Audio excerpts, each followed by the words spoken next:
Well, here we are, everyone. So, a lot of you who watch this channel, a lot of you who watch it regularly, um, know who Josh is and know that he passed over 2 months ago. I'm not going to say exactly when, but it was over 2 months ago. And I've kept from talking about it on the channel uh, because honestly, it's just kind of it's hit a lot of people who know him really hard, and it didn't seem like something that I wanted to broadcast just to everyone, but I decided since a lot of people who knew him actually watch this channel, so I'm not going to advertise this video very much. I'm just going to post it, and whoever sees it, sees it. I might send it to people who actually knew him, but regardless, he was a very good friend. He was basically my brother for 8 or more years. I might have known him for 9 years. He has helped me record things by holding the camera for the channel for a long time, helping me set things up. He was always very helpful. He was always somebody who was willing to either help you with something or go do something with you. He never thought of himself. He always said, I don't want to be selfish. Even when it was like his birthday, he's like, I kind of wanted this, but I didn't want to be selfish, so I didn't ask for anything, or don't give me anything. And he was very willing to give people money. I had turned down so much money from him because he was just so willing to just give and give and give. He was an amazing person. He had his difficulties with mental illness, as I do, as I have. And I think that helped us connect on a deeper level, because I kind of knew some of the stuff he was going through and some of the stuff he's been through, because I have my own trauma as well. And initially, that's kind of like how we became friends. Like, we can kind of like understand each other on that level. And then he started getting more spiritual as he started just being exposed to stuff that I do and being around me, and it helped him a lot. I feel like his spiritual path and really me and other people he was friends with and his family really helped him, have so many good times and have wonderful experiences in life and find just moments of peace, but also just he was happy most of the time towards the end. And that's a big thing for him. And, he even stopped smoking cigarettes, stopped drinking any alcohol, which me and him have both had problems with in the past.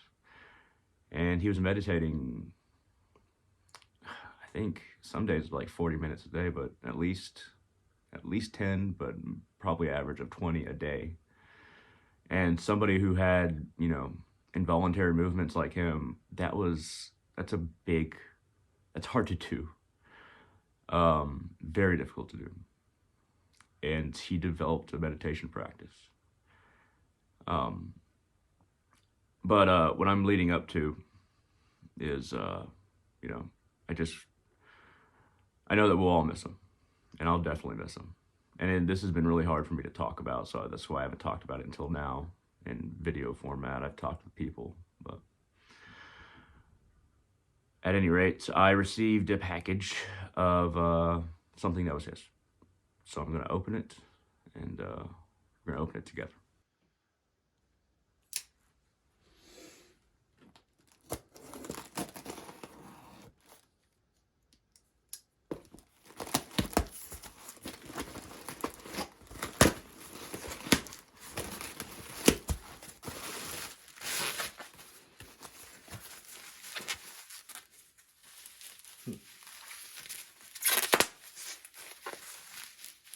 There's something in here.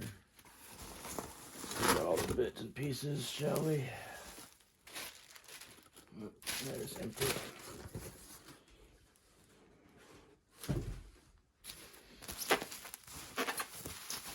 Nothing in Okay.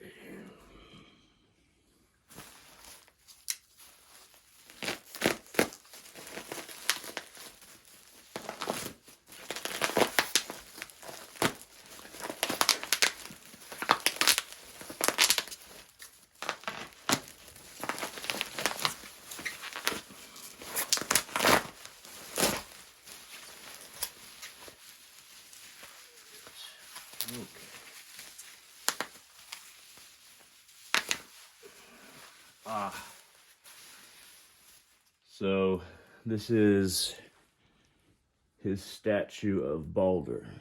So Josh was a big lover of stories. He would get very attached to the stories of characters in TV shows or in mythology or books, and he would be inspired and kind of want to remember these stories all the time. He was always inspired by the story of Balder, how he was Odin's perfect son, perfect in every way. He was so perfect that everything in the universe promised not to harm him. His mother Frigg went to everything in the universe, to all the metals, all the stones, all the plants, all the gods, all the spirits, all the wights, and they all agreed not to hurt him, not to harm him, except for two. And it was Loki, and Frigg did not bother to ask Mistletoe. The story kind of goes like that. I'm kind of shortening it. At any rate, when Loki did trick the blind god, Hod, I believe, to throw mistletoe at him, because all the gods were having a whole bunch of fun throwing stuff at him because nothing would hurt him. Then Balder did die. But when Balder died, he was so perfect. He was perfect in every way, and he was faultless. He never did anything wrong. But when Balder died, stone wept, iron wept, trees wept, and the gods wept. Everybody cried for Balder. But, except for Loki in the form of an old woman, who took the form of an old woman, acted like he was somebody else. And I believe it was Hel promised to bring him back if everything wept for him. And, Loki didn't weep for him, so Balder wasn't allowed to come back, basically. But it is said that when the Battle of the Gods, the Ragnarok, happens, when that happens, and all the gods die, it's said that in the next cycle, Balder will be basically like the new Odin, and that he'll be the leader of the gods, that he will arise anew. I like to think that I'll see Joshua in another form as well, and that everybody who knew him loved him, just like Balder. And everybody who knew him, I think, has wept for him upon his death. And this will be a piece of Joshua that will remain. I will put it on my main shrine and altar, and I will burn little offerings to him. Because Josh and Balder, I think, have a lot in common. Not in the ways that you would think, but he loved everybody, and everybody loved him. And I think this is a fitting epitaph to our friend Josh. So upon these candles, I have some of Josh's Kali oil that me and him bought at a spiritual shop a while back. We both bought one. He really likes that oil. I also have frankincense and myrrh incense here. He really liked that as well. Also, I'd like to read for y'all something that will give you a little insight into kind of, perhaps what he struggled with, but also, what he was always seeking, and he was always seeking to provide for other people. So I have a whole bunch of herbs, and I asked him to write down the herbs that he wanted me to make a talisman with for him. and I never got around to it. So I'm going to burn some here, but I'll read what he wrote. Rosemary for calmness, for all things one must do in even-mindedness. Sage for purity, to expel antiquated waves in the cheetah, which is like mind stuff. Catnip to manifest happiness in a blue moon.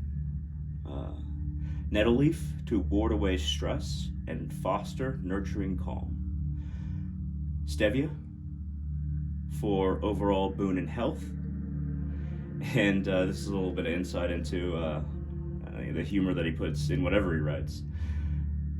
He wrote, well, funny thing is, when I first was reading this last thing, I thought it said whey, and I kept on looking through my herbs to try to find whey, but I don't have that. What it says is, and I read the rest of it after that, when all these powers combine, he steps forth, Captain Planet.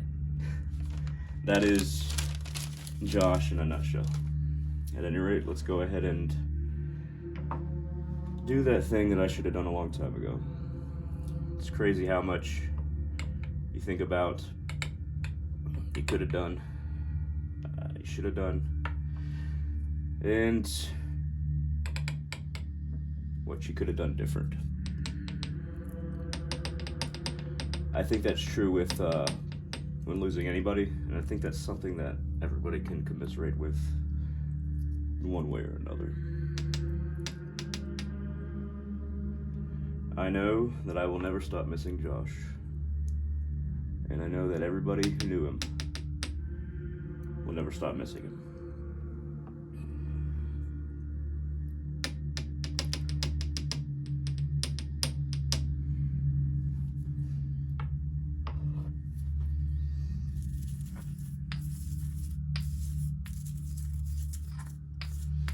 It's our thoughts become negative when we lose somebody, but we have to keep on bringing our minds back to the good times and the good moments and the positive aspects of somebody and their entire life. It's not easy, and depression does happen, anxiety. Some people that knew him might wake up and forget that he's gone and then remember later on. Those moments are especially difficult.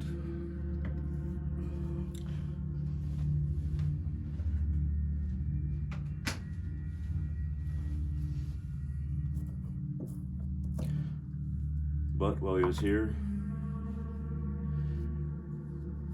he made life in many moments not difficult.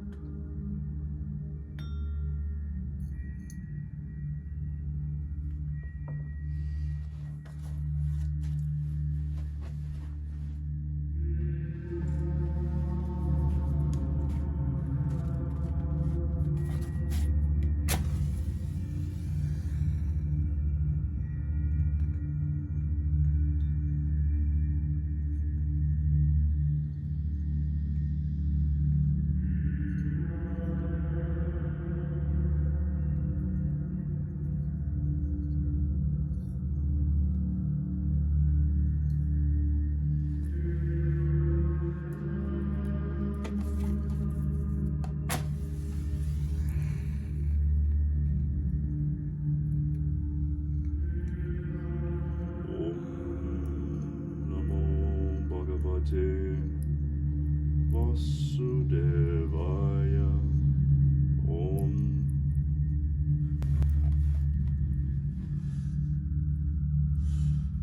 Goodbye, brother.